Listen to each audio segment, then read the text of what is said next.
o'clock in the morning and I'm on my way to a very special place. A place that I have been waiting for many years to revisit. And it's an underground cave with a thermal hot water stream in it. And you see the area where I am smoking there. And over there is a lake. And look at the volcano, big volcano. It's a moon landscape here. And it's 6 o'clock. Of course the sun is already up quite. Today is very cloudy. This will be a very special experience. Maybe a reception that I was here when I was 14, so that's 35 years ago. She said, yeah, she has heard about this, that it exists, this underground cave, but she has never been there. Imagine, this is 10 minutes from here, and she has never been there. That's our life. We miss often what's closest. See here, underground is all this water, and it's coming out of some holes. The steam here. If I put my hand there, it's coming warm, and let's go now somewhere where you can actually go down. So this is above the caves, and you can see the earth has cracked open here like some bread.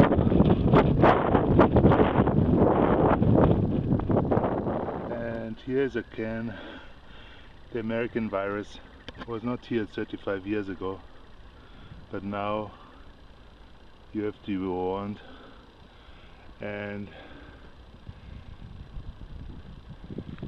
you see here in the background is exactly the symbol of the unpredictable. This is this huge volcano, and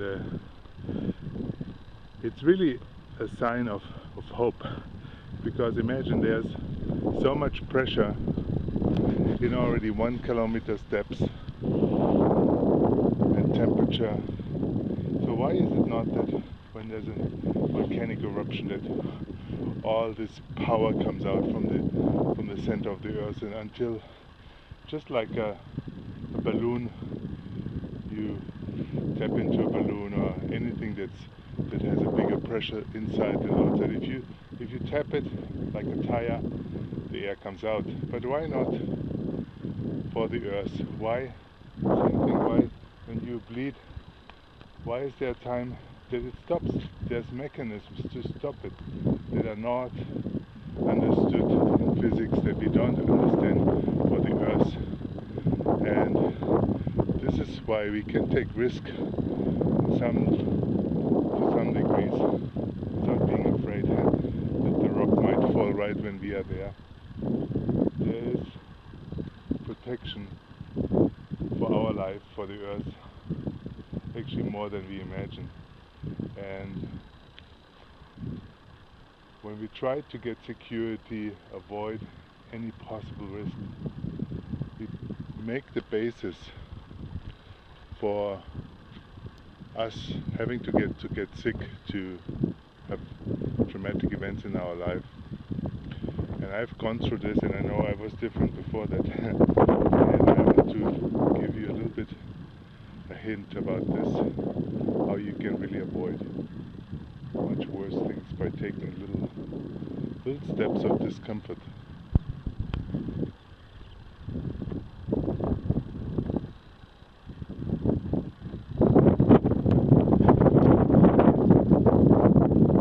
Another cave, there's several caves. And as you can see, the rocks are very, very low, and they're very heavy. So let's try to go down with my Brazilian Havaianas. Okay. And you see how crystal clear this water. And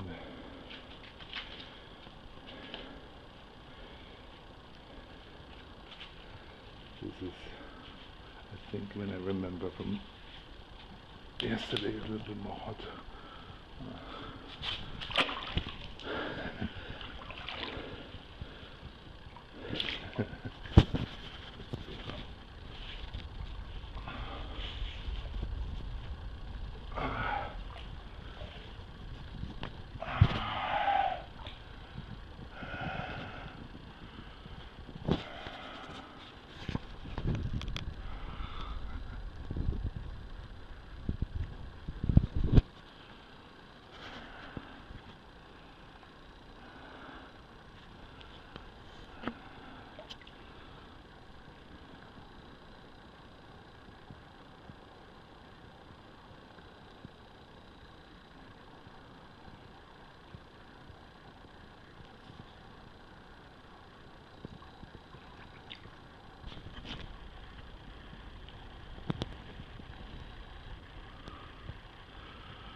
Yeah, 35 years ago, when I was 14, and for everything in Iceland, this was the most lasting impression for me. And at that time, we all could go down here and swim. There was no sign out there that rocks have fallen, and this was, for my childhood, one of the key events. Now, today, under the influence of the American virus, where you have to be taught that coffee can be hot at McDonald's and you have to be warned in order that they protect themselves from any lawsuits. It's different even here in Iceland. So yesterday, when there were a few people here, nobody would go in. Not to talk about taking off your clothes and going into the water, because then, of course, the water, there could be some burning parts, which for me there was maybe a little bit hot, burned left toe. But the result of all this, the result of not allowing Dili in your life, having everything protected, having a security insurance, having everything set for your retirement, is that of course you retire earlier, and even more so, nature provides some shocks to get you out of the momentum, out of the inertia of security thinking. And this can come in form of accident, disease, loss. And I know, because I have gone through this, and I know that it's the need of nature, of evolution, to go through those phases of Dili, of polarity, of challenge. And if you don't get it, you get all your extreme replacement forms of challenge. You go mountain hiking for weeks, you go climbing on a rope, you drive super fast, you take amphetamines to keep your competitive edge going, and all the crazy addictions that we are getting right now, more and more. Of course, not the last addiction for more and more sex, because the sex gives you this tickling of Dili, of polarity, of, especially if you have a wife and children. And even there, nature had to come in and give you some Dili, a little bit more than you want, in form of the AIDS. Because if you do it naturally, it's okay. But if you do it because you're starving of some excitement in your life, it's not the way the universe tried to educate us, that all this here is conspiring to support our life, to support our health. And of course there might be some cracks here. And if you're a lawyer, you might think this is very dangerous, and we have to make sure they know what they're doing, and it's on their own risk. Because, as we are also told, we are free individuals, and what we decide is only up to us. But we are not told that most of our actions are based on the fears that are created by our civilization. And we will have to create more fears in order to make us more stagnant, even more stagnant than we are now, and avoid those experiences with nature, because this is really the Dili that's the most natural one, the Dili that we have with nature,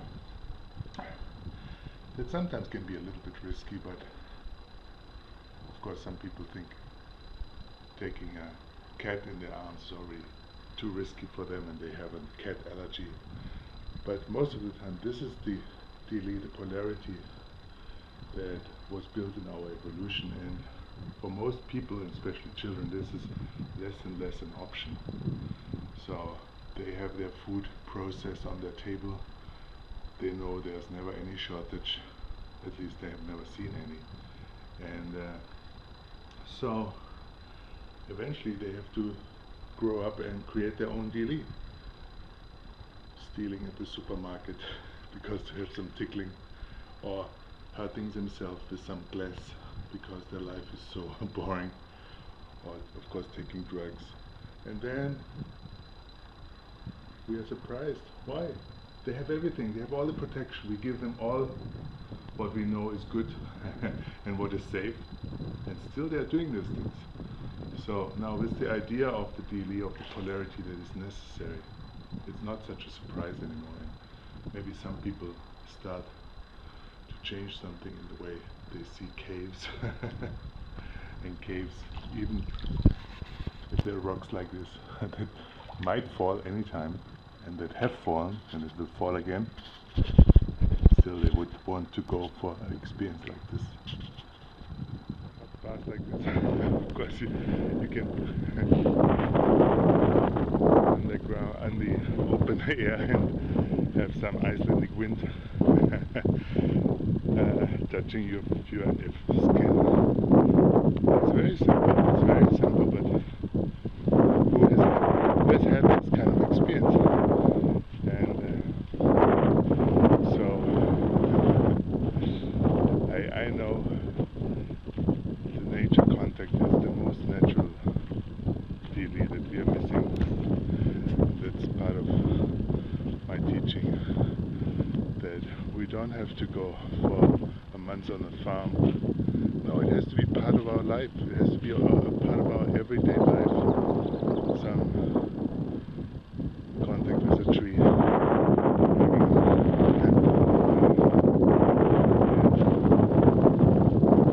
And we don't have to do all these extreme forms of either showing that we like